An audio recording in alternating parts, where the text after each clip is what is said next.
Guys, WordLift.io today does $195,000 a month in revenue, up from $103,000 a month just a year ago. They help large brands like Ray-Ban quickly use AI to write meta descriptions for all their thousands of SKUs on all their sunglasses.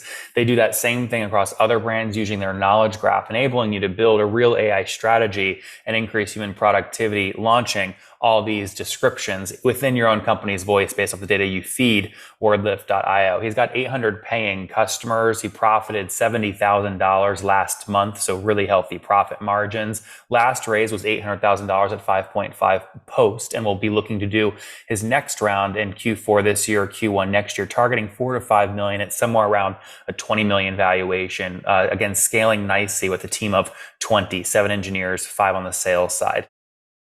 Hey folks, my guest today is Andrea Volpini. He's a serial entrepreneur and an expert in the semantic web technologies and artificial intelligence space. He's the co-founder and CEO of WordLift, a company that specializes in AI-driven SEO solutions. His experience and focus is on leveraging artificial intelligence to improve web content and enhance SEO and user experience. Andrea, you ready to take us to the top?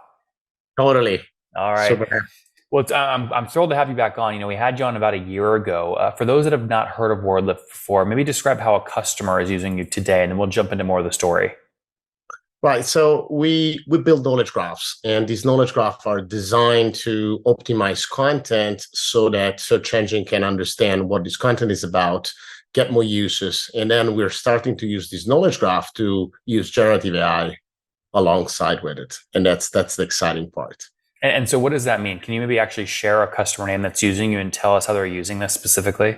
Right. I mean, let's take Ray-Ban. Okay, they have product description, and they've been using for over a year now WordLift to build a knowledge graph and then fine-tune a model that can create a product description for every single variant, not just the main model, but every single variant with the exact tone of voice that Ray-Ban has. And by doing that, they're getting significant amount of traffic, and that means an increase of the revenue of around 25%.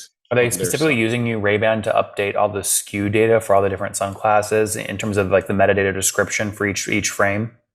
That's correct. That's correct. And we build an ontology to describe how does sunglasses is made of, what is the purpose, and using this ontology, we can create better content. So better data equal better content. And we'll be fusing the knowledge graph alongside with the language model in order to provide better quality, better accuracy, better validation, prevent hallucination. And this has changed the business this year. Very cool. Now, are you still, last time you came on was about a year ago, and you said you were charging on average $130 per month. Is that still about the average?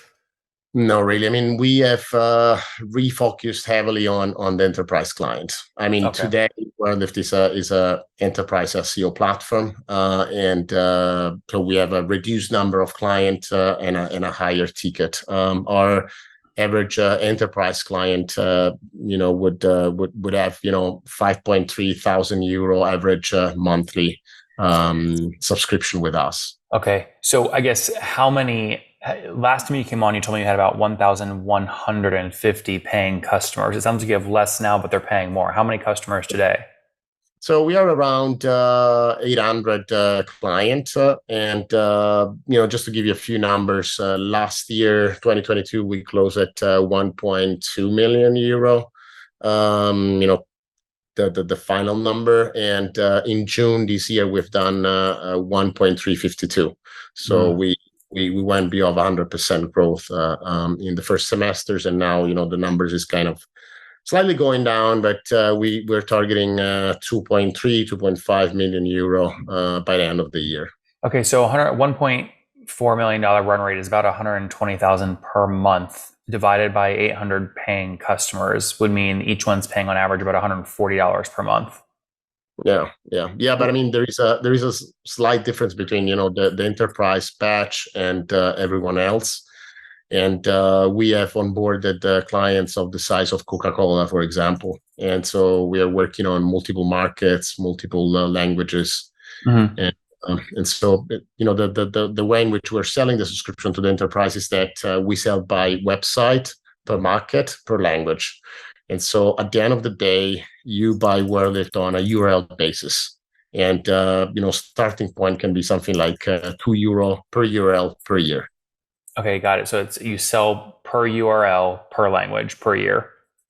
Kind of, and then we add on top, smart content services like the content generation, like the module for generating Q&A. So we are effectively becoming a generative AI platform focusing on enterprises doing SEO, starting from the creation of a knowledge graph. Oh, what's going on there, YouTube? Good to see you guys. Now imagine this. You love watching these interviews with SaaS founders, but imagine if we took all of the valuation data out from over 2,807 interviews I've done manually. Saves you a lot of time. Well, we've done this. We've built it into the beautiful interface inside of FounderPath. Check this out. I'll show you how you can access this in a second, but you log in, you connect your Stripe account, you see your valuation real time, you can see what it changed over the past 88 days, and even set goals for valuation this year. Now, the secret to valuation is there's many different ways to value a SaaS business.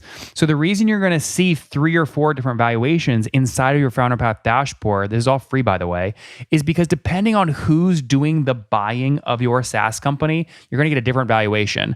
A VC is going to pay a different valuation. Private equity firm is different. If you're going to do a minority sale, that's different. And if you sell the whole business, that's a different valuation. You can see all those when I hover over here. Right, so the teal is what a VC would pay, yellow is what private equity, and red is if you sold the whole thing outright. Now, what's cool about this is not built off random data. Again, you guys hear these interviews on YouTube. All these data are built from real-time valuation data points founders share with us on the show. So traction, 1.2 million, seed round, 3.7 raise, they sold 22% of their business. Go in here and filter by the event. Maybe you only want to see companies that have sold the whole business. Well, here are a bunch that have been acquired, the valuation and the multiple. Maybe you're going out right now and you're raising your seed round. Well, go in here and look at all this recent seed deals that went down, what they raised, what valuation they raised at, and what percent that they sold. There's never been a larger data set of SaaS valuations than what you can get now inside of FounderPath, and we're thrilled to bring it to you. All right, we're going to go back to the YouTube video here in a second, but if you want to check this tool out, if you want to jump in and sign up, you can check it out for free to get your valuation at this link, founderpath.com/products/valuations. Or if you go to founderpath.com and hover over products, click on get your valuation here and go ahead and sign up to give it a whirl. Again, all that valuation data live right inside the platform. I hope to see you there. All right, let's jump back into the interview. So 1.35 million run rate today, up from, you told me a year ago, again, you were about 1.2 million. So a little bit of growth. Now that'd be okay if you'd bootstrap the company, because when you bootstrap, you can grow on your own terms. But you've raised a pre-seed round in 2022. I think you raised 800K at 5.5 million post money. How are those investors responding to, what I would say is maybe slower growth, relative to what their expectations were when they invested? I mean, you called 100% growth a slow growth? Sorry, you told me that a year ago. I mean, you came on in 2021 as well, and you told me you had 705 paying customers at 123 a month, which would be 1.1 million run rate. You told me then you grew that to a year ago to 1.2 million run rate, and you then said this year you're at a $1.3 million run rate. In June. So that would be 2.5 in December. Does it make sense? How much monthly recurring revenue did you do last month? Yeah, so 195. I see. Okay, got it. So a year ago, you were doing about 100. 103. Yeah, around the 100. So I see. Yeah. We got it. So comparing September to September, you've gone from 103,000 per month to 195 per month. I see. Okay. And where did most of that growth come from? Doing a lower ARPU, high volume approach relative to landing a Coca-Cola. It's a very different sales motion. Yeah. So the growth is coming primarily from helping this company generate content with high accuracy by leveraging on the knowledge graph. So the knowledge graph is the foundation, and then on top of that, we start generating content and validating content. And that has been, kind of the pivot that I've done last year. I've been investing on transformers for many years now, and the combination with knowledge graph, it's it's bringing a lot of value. Yeah, but Andrea, isn't the knowledge graph only as powerful as the data set that you feed it and the sample size of that data set? And isn't that Right. directly? I mean, if the customer that signs up for your tool doesn't have a large data set to feed it, your knowledge graph is going to be really poor for that customer. Right. I mean, of course, we have built a lot of tooling for enriching this graph and improving whatever data you start from. I mean, for example, we now have the ability to ingest the Google merchant feed directly into the knowledge graph, and then we can start enhancing, this merchant feed and making it better because we upscale the images, or we add additional metadata to the products, or we, start to categorize product with a different taxonomy. So there is a lot of value that gets into the creation of the data inside the graph. I mean, it's not just the graph. Of course, the data that you bring in, it's the first asset, but we have to improve it because otherwise there's no SEO value. But once we improve it, then there's not just SEO value. You have something way more valuable, which is you're going to build your AI stack on top of it. I understand. How many folks are full-time on the team today? So we have around 24 people between the kind of the resident one and the people working remotely. Mm-hmm. We have around 7 people in the tech. We have 5 sales. We have 9 in the support integration team, and then we have two marketing and me. And so with that headcount expense, obviously, you pay that out of your monthly recurring revenue. Is the company profitable today, or are you burning that money? Yeah, no, we are profitable. We have a good profit. We have around, if I look at August, I think we are around 38 profit margin. 38% or 38,000? 38%. Okay, so 38% on 200K of MRR would mean you profited something like $70,000 in August. Yeah, it's true that of course I'm keeping my salary low. The other, management. I mean, we're still kind of in a bootstrap mode. I mean, I want to keep the company profitable so that I don't have to, deal with issues with investors. I mean, I want to keep things as healthy as possible. And I want a company that is profitable. We've always been profitable since, after the first year and a half, and I want to keep it that way. So does that mean you still have the full 800,000 pre-seed from last year in your bank? Pretty much. We have at the moment, I think, 780. I mean, okay. It's been fluctuating. We're investing on it. On Monday, we have a new general manager starting up. I mean, so we're investing on technology and team as we should, but we are not overspending. We're not running crazy with the money that we got.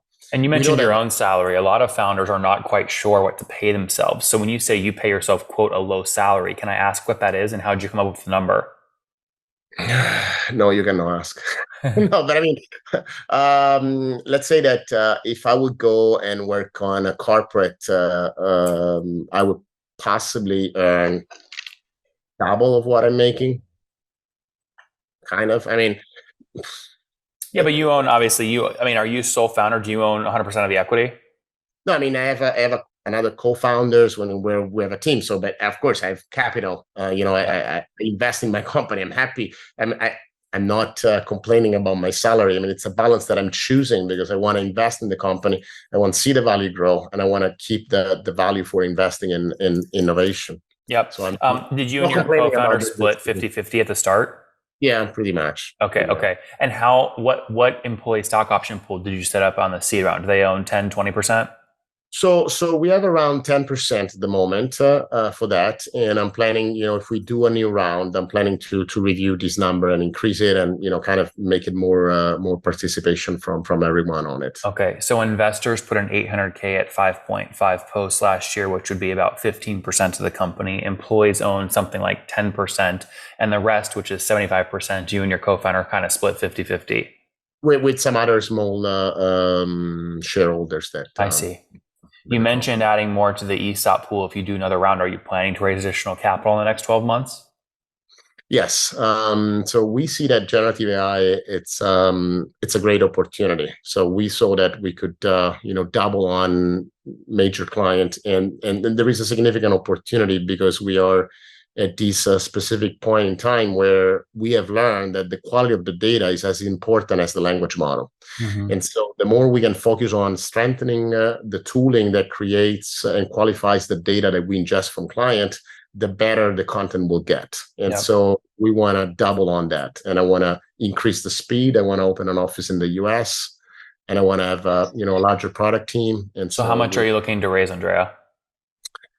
we are looking at between 4 and 5 million euro. Okay. And how much equity do you think you have to sell to get that deal done? Max 20%, no more. Interesting. So something like a 15 to 20 million, pre-post money valuation. 20 minutes would be a fair number, Yeah. considering in Europe the valuation are slightly lower. If we would be in San Francisco, that would be maybe a 35, but we're in Rome. When do you plan to kick that process off? So ideally, end of the year, beginning of Q1 next year, we have to, have a solid plan. I don't want to make, get money if I don't have exactly, the idea of how to spend it. I'm still conservative. So as you could see from my existing numbers, I'm not overspending. I don't see value in adding marketing, expenses if I don't see that at least I get a 3x return. So everything, it's very much calculated at this point. But yeah, we need a little bit more of flexibility.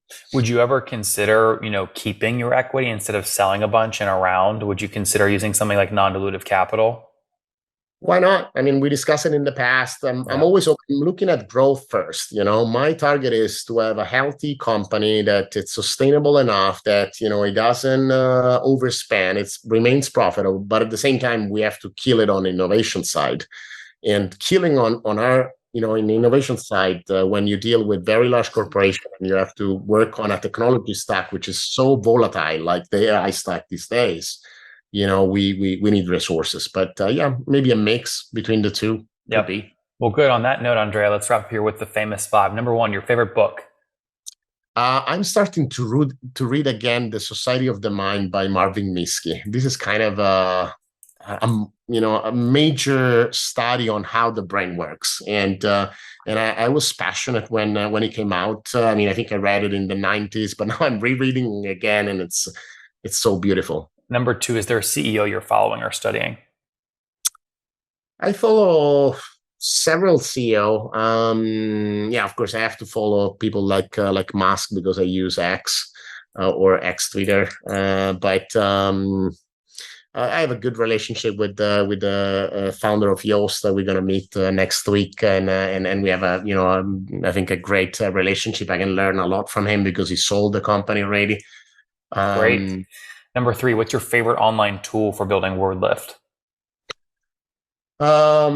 Personally, I like a lot the work that we do with Zapier. I think kind of connecting dots and automating marketing. It's good, but second answer is WordLift, of course. Number 3, what's your how many hours of sleep do you get every night? I should do better. I think we are, 6.5, 7. Depending on the period of time. Now it's very low. And what's your situation? Married, single, kids? I'm married, 2 kids, very happy. And I think you had a birthday, right? You're 46 now? Yeah. In March. In March. Very good. The last question, something you wish you knew when you were 20. Oh boy, when I was 20, that I could already focus on kind of my dream idea rather than kind of learning from the bottom up. I could focus in the beginning on things that I loved. Yes. Not that I did things that I didn't love, but I could be more crazy, even more crazy than I was already. Guys, WordLift.io today does $195,000 a month in revenue, up from $103,000 a month just a year ago. They help large brands like Ray-Ban quickly use AI to write meta descriptions for all their thousands of SKUs on all their sunglasses. They do that same thing across other brands using their knowledge graph, enabling you to build a real AI strategy and increase human productivity, launching all these descriptions within your own company's voice based off the data you feed WordLift.io. He's got 800 paying customers. He profited $70,000 last month, so really healthy profit margins. Last raise was $800,000 at 5.5 post, and will be looking to do his next round in Q4 this year, Q1 next year, targeting 4 to 5 million at somewhere around a 20 million valuation. Again, scaling nicely with a team of 27 engineers, 5 on the sales side. Andrea, thanks for taking us to the top. One more thing before you go. We have a brand new show every Thursday at 1 p.m. Central. It's called Shark Tank for SaaS. We call it Deal or Bust. One founder comes on, 3 hungry buyers, they try and do a deal live, and the founder shares back-end dashboards, their expenses, their revenue, ARPU, CAC, LTV, you name it, they share it. And the buyers try and make a deal live. It is fun to watch every Thursday, 1 p.m. Central. Additionally, remember, these recorded founder interviews go live. We release them here on YouTube every day at 2 p.m. Central. To make sure you don't miss any of that, make sure you click the subscribe button below here on YouTube, the big red button, and then click the little bell notification to make sure you get notifications when we do go live. I wouldn't want you to miss breaking news in the SaaS world, whether it's an acquisition, a big fundraise, a big sale, a big profitability statement, or something else. I don't want you to miss it. Additionally, if you want to take this conversation deeper and further, we have by far the largest private Slack community for B2B SaaS founders. You want to get in there. We've probably talked about your tool if you're running a company or your firm if you're investing. You can go in there and quickly search and see what people are saying. Sign up for that at nathanlatka.com/Slack. In the meantime, I'm hanging out with you here on YouTube. I'll be in the comments for the next 30 minutes. Feel free to let me know what you thought about this episode. And if you enjoyed it, click the thumbs up. We get a lot of haters that are mad at how aggressive I am on these shows, but I do it so that we can all learn. We have to counter those people. We got to push them away. Click the thumbs up below to counter them and know that I appreciate your guys' support. All right, I'll be in the comments. See ya.